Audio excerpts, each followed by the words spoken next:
কিয়ামতের দিন আল্লাহর দরবারে কেউ কথা বলতে পারবে না আল্লাহর নির্দেশ ছাড়া। নবী করিম সাল্লাল্লাহু আলাইহি সাল্লামকে সাহাবায়ে কেরাম জিজ্ঞেস করেছেন, হে রাসূল, আপনার আব্বা এবং আম্মার অবস্থা কি হবে? নবী করিম সাল্লাল্লাহু আলাইহি সাল্লাম কেঁদে ফেলেছেন, সাফ বলেছেন, আমি তাদের কোনো উপকারে আসব না।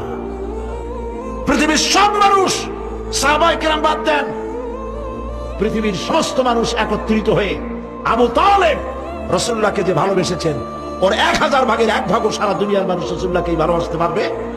পারবে?